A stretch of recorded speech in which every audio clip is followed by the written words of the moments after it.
정의당 김종철 전 대표의 성추행 사건, 법적 이슈는 무엇이 있는지 짚어봅니다. 오늘 이슈 완전 정보, 김성훈 변호사와 함께 짚어보겠습니다. 어서 오세요. 안녕하세요. 자, 석 달 만에 사고가 났는데요. 개요 좀 잠깐 정리해 볼까요? 네, 일단은 정의당 김종철 전 대표가 일단 같은 당 소속 의원이죠. 국회의원인 장혜연 국회의원을 성추행한 사건입니다. 구체적으로 어떤 형태의 어떤 신체 접촉이 있었는지에 관해서는 내용이 나와 있지는 않지만 분명한 거는 의사에 반한 성적 자기결정권을 침해하는 성추행 행위가 있었고 피해자, 가해자가 그 사실을 인정하고 있는 확인한 상황이고요.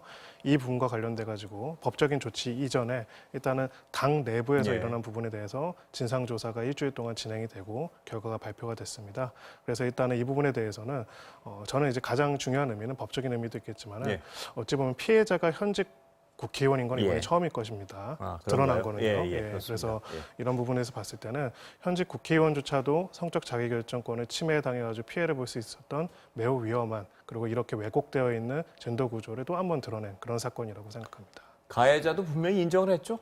네, 가해자도 일단은 이 행위 사실을 다투지 않고 다 인정을 했고요. 다만 이 부분에 대해서 형사적으로 어떤 조치를 할 것인지에 대해서는 일단 현재로서는 고소인, 그러니까 피해자라고 할 수 있는 장혜영 의원 쪽에서는 형사 고소의 계획에 대해서는 특별하게 입장을 밝히고 있지 않은 상황입니다. 피해자가 형사 처벌은 원치 않는다, 뭐 이런 입장 아니었나요? 지금까지? 네, 일단은 지금으로서는 형사적인 절차로 진행되는 것을 원치 않는다라고 이야기를 했습니다. 그렇다면 이 성추행 같은 경우에 친고죄가 폐지된 거 아닌가요? 어떻습니까? 맞습니다. 이 부분이? 친고죄가 폐지됐기 때문에 이 부분에 대해서는 원칙적으로 제3자의 고발에 의해서라도 다시 사건이 진행될 수는 있습니다.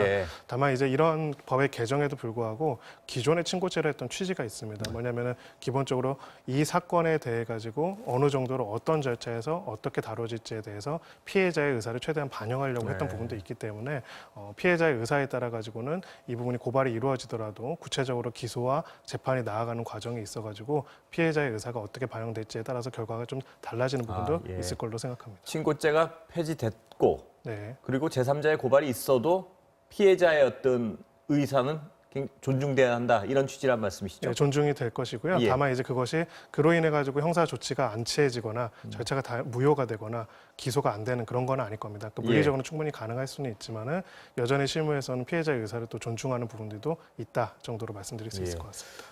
이런 어떤 일이 끊이지 않는데요. 그 전 박원순 서울시장이요.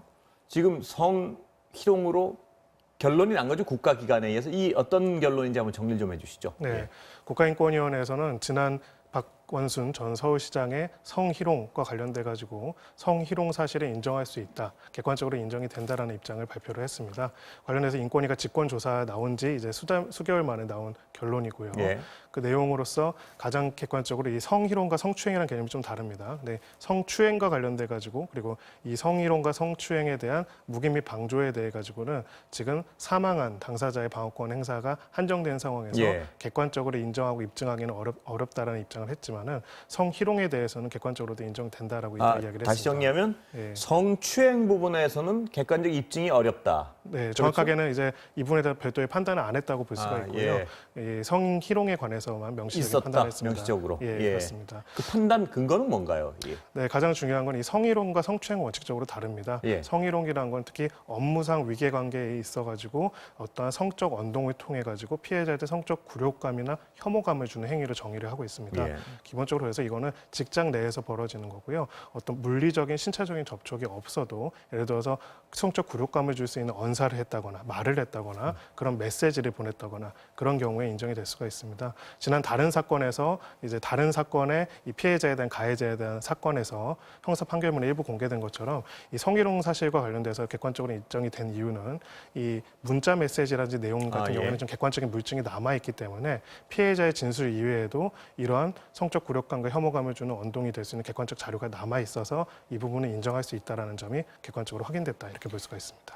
앞서 그 경찰하고 검찰은 공소권 없음 결정을 하지 않았습니까? 그렇습니다. 그거랑 어떤 차이 때문에 이런 다른 결과가 나왔나요? 네, 기본적으로 원칙적으로는 성희롱은 형사적인 범죄에 포함되지는 않습니다. 예. 물론 이제 사업주가 그것을 방임하거나 책임 안 했을 경우에 과태료를 받고요. 만약에 성희롱 호소를 하는 직원을 해고했을 경우에 형사처벌을 받을 수는 있지만은 기본적으로 별도의 범죄를 구성하지 않는데요. 지금 이제 경찰과 검찰에서 공소권 없음이라고 한 거는 성희롱이 아닌 신체적인 물리적인 접촉을 수반하는 성추행에 예. 관한 것이었습니다. 이 경우에는 이제 그 피고소인이라고 할 수 있죠. 피고소인이 사망한 경우에는 이 부분에 대해 가지고는 어떻게 보면 공소권이 없다라고 결론이 난 게 일반적이기 때문에 이 사실에 대해서는 수사기관이 결론을 안 냈지만은 성희롱 사실에 대해서는 국가인권위 차원에서 이 부분에 대한 객관적 사실을 밝힐 수 있고 밝혀야 할 의무가 있다라고 생각하기 때문에 이 부분의 직권조사의 결과를 발표했다 이렇게 볼 수가 있습니다. 그러니까 성추행에 대한 판단은 국가인권이나 검찰, 경찰이 다른 건 아니군요. 꼭 뭐냐면 증거 자료가 없기 때문에 공소권 없음을 결정한 취지랑 이번에도 판단 안 한 취지랑은 비슷한 건가요? 가장 근본적인 차이는 거기에 있습니다. 이 경찰과 검찰은 잘못한 사람이 형사 처벌하기 위한 곳이고요. 예. 인권위원회는 어떤 일이 있는지를 밝혀내는 곳입니다. 그래서 당사자의 사망과는 무관하게 객관적으로 문제되는 부분이 있다면 그거는 국가기관 차원에서 밝힐 수 있고 인권위 차원에서 밝힐 예. 수 있지만 형사 수사기관을 담당한 경찰과 검찰에서는 그런 부분을 하기가 어려운 예. 것이죠. 성추행에 대해서는 사실은 이번 그 내용에서는 어떻게 보면 인권위의 그 보도자료를 저도 면밀하게 봤는데요. 있었다 없었다라는 판단보다는 지금 이 부분에 있어가지고는 조사하는 데 있어서 한계가 있었기 때문에 객관적으로 인정된 부분들의 한도에서만 이야기를 한다고 했습니다. 대표적으로 일정한 신체 접촉이 있었다는 것들은 인정이 될 수 있는 걸로 보이지만은 그 외에 구체적인 신체 접촉들, 강제 추행이라고 볼 수 있는 부분에 대해 가지고는 거기에 대해서 증거가 있다 없다라고 판단하기보다는 현재 이제 인권위 상황에서는 관련돼서 판단해서 결론을 내리기 어렵다라는 취지로 그 부분들을 제외한 성희롱 부분에 대해서 판정을 했고요. 또 구조적으로 이런 성희롱이 반복되고 계속돼서 있었던 이유와 문제점에 대해서도 지적을 했습니다. 예. 그렇다면 경찰과 검찰은 공소권 없음 결론을 내렸고 이 상황에서 인권위의 판단이 최종적인 국가기관의 판단이다 이렇게 볼 수가 있는 건가요, 이제? 아마 조금 다를 것 같습니다. 예. 왜냐하면은 이제 이 공항과 관련해서는 방조죄 혐의로 이제 고소가 이루어졌습니다. 나머지 임직원들에 대해 가지고도 이런 성희롱, 성추행이 있음에도 불구하고 방조했다는 혐의로 형사 고소가 이루어졌고요. 또 지금 이 피해 사실에 대해 가지고 완전히 거짓이다라고 이야기를 하면서 계속 명예훼손 행위들이 있는 것들이 있기 때문에 예. 이 부분에 대한 허위사실 유포로 인한 명예훼손 혐의로 또 고소가 이루어졌습니다.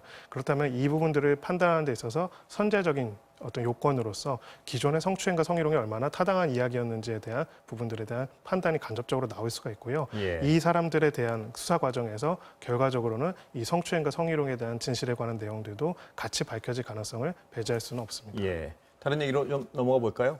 이재용 삼성 부회장이 재상고를 포기했습니다. 그러면 이제 얼마를 더 살아야 되는 건가요? 그 기간은? 네, 지금 2년 6개월의 실형을 네. 선고를 받았기 때문에요. 기존에 자신이 이제 수감되어 있던 기간만큼은 거기서 제외가 예. 됩니다. 그래서 약 이제 2년 6개월인데 1년 정도 살지 않았습니까? 예. 그래서 한 1년 6개월 정도 이제 더 살면 내년 7월쯤에 이제 만기 출소하는 예정으로 지금으로서는 그렇게 이해가 되고 있습니다. 예. 재상고를 포기했다는 거는 어떤 의미로 해석할 수 한마디로 있을까요? 이제 판결이 확정된 거고요. 예. 무엇보다도 이제 재상고에 실익이 없다라고 판단한 겁니다. 뭐 법률가들이 보기에는 재상고에 실익은 당연히 없고요. 네. 왜냐하면은 재상고라는 표현 자체가 사실 좀 낯설겠죠. 우리가 무슨 말이냐면 예. 이미 대법원에서 판결이 선고가 됐고 그 판결에 따라서 파기환송심 결론이 나오면은 파기환송시에서 대법원의 판결과 크게 다르게 잘못 판단한 부분이 없는 이상은 재상고가 받아들여질 가능성은 거의 없습니다. 그렇기 때문에 유일하게 한다면 양형 부분은 혹시 다퉈볼까 하는 그런 분석이 있었는데 양형과 관련해서 원칙적으로는 징역 10년 이상이 해당되는 경우에만 양형 이유로 다툴 수 있게 되어 있기 때문에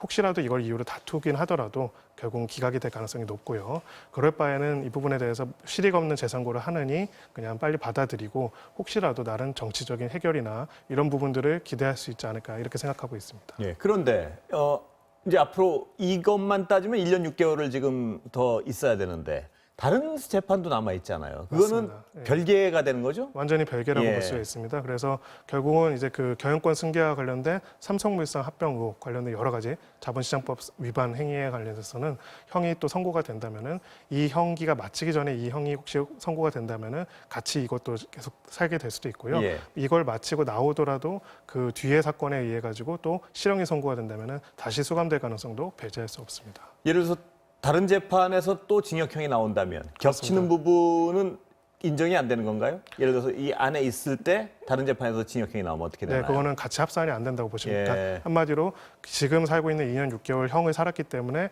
여기서 예를 들어 10년이 나온 거를 10년에서 2년 6개월 산 걸로 인정해주는 이런 건 없습니다. 예. 이건 완전히 별개의 형이고요. 앞에 이제 1년을 합산하는 이유는 같은 범죄 형에 대해 가지고 이미 1년간 수감 기간이 있었기 때문에 예. 합산하는 것입니다. 그렇다면 앞으로는 전망은 어떻습니까? 법률가들 사이에서는. 네, 일단은 남은 재판에 대해서. 네, 남은 재판 사실 이 기소 내용으로 보자면은요, 이 경영권 승계 의혹과 관련된 재판이 유죄로 인정될 경우, 그러면 형이 이것보다 더 높으면 높지 낮지는 않을 겁니다. 예. 피해액이라든지 액수가 굉장히 크기 때문에요.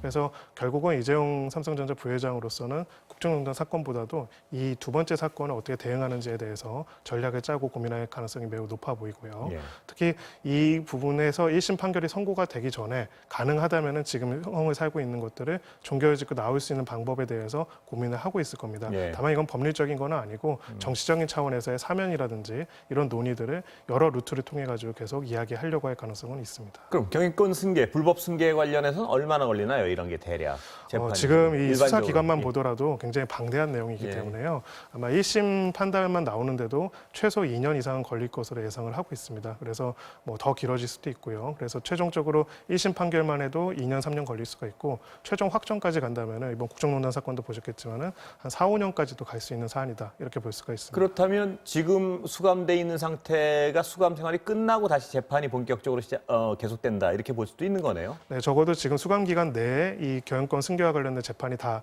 종결될 가능성은 매우 거의 낮다라고 없다. 보여집니다. 예, 거의 없다. 다른 얘기 좀 여쭤보겠습니다. 네. 그 가족 개념이 좀 법적으로 달라진 것 같은데요. 동거, 같이 살기만 해도 가족으로 인정받을 수 있다. 이런 법률적인 어떤 결론이 나온 것 같은데 이걸 어떻게 해석해야 되나요? 네, 기존에 이제 우리 가족 개념은 굉장히 혈연 중심적으로 짜여져 네. 있었고요. 또 법률혼 중심으로 짜여져 있었습니다. 법률혼 중심으로요. 그렇죠. 예. 예, 법률적으로 혼인 신고를 하고 그렇게 하는 경우에만 가족으로 인정했고 이 개념이 중요한 게 법적으로 가족이 인정이 되어야 사실은 여러 가지 뭐 수술 시의 동의권이라든지 돌아가셨을 때 사체 인수권이라든지 이런 가족으로서의 권리가 인정이 되는 부분이 있었습니다. 유산 상속도 마찬가지인가요? 맞습니다. 예. 예, 그런 부분들이 있었는데요. 이제 이것이 앞으로 변화되는 가족의 형태랑은 좀 맞지 않을 수도 있다. 그래서 이거를 좀 더 넓혀가지고 동거하고 사실혼 관계에 있어서도 가족 개념으로서의 법적인 권리와 의무를 가질 수 있도록 바꿔야 한다는 논의가 계속 있었고 이런 형태로 이제 입법으로 바꾸는 과정이 진행이 되고 있습니다. 앞으로 변화되는 가족 형태가 맞지 않은 게 아니라 이미 좀 약간 맞지 않는 부분이 상당 부분 있는 것 같은데요. 그렇습니다. 지금도 동거나 사실혼의 경우에 어떤 가족이란 걸 인정 안 하니까 여러 가지 어떤 부작용이 발생하는 거. 전 세계적으로 마찬가지 맞습니다. 현상 같고요. 네. 자, 그렇다면 가족 아까 잠깐 설명해 주셨는데 가족이 되면 권리가 뭐가 있나요? 구체적으로? 네, 가장 중요한 거는 이제 소위 말해서 병원에서 진료받을 때 여러분들 중에서 수술 동의 같은 걸 해줄 때 있을 겁니다. 보통 이제 위험한 수술 같은 경우에는 그 위험성에 동의하는 거를 당사자가 동의를 못하는 경우에는 가족으로서 대신해줘야 하는 예. 상황이 있는데요. 혈연상 가족보다도 실제로 같이 살고 같이 공동생활하는 가족이 있는데 같은 사람이 있는데도 그런 동의권을 행사할 수 없다면 굉장히 어려움에 처할 수가 있을 겁니다. 그런 경우에 이제 가족으로서 그런 권리를 행사할 수 있도록 바뀌는 부분도 있을 텐데요. 예. 다만 이 부분은 현실에 따라서 법이 바뀌는 부분도 있겠지만 또 그 과정에 과도기적인 혼란도 분명히 있을 것으로 그렇게 생각합니다. 예, 오늘 여기까지 듣겠습니다. 감사합니다.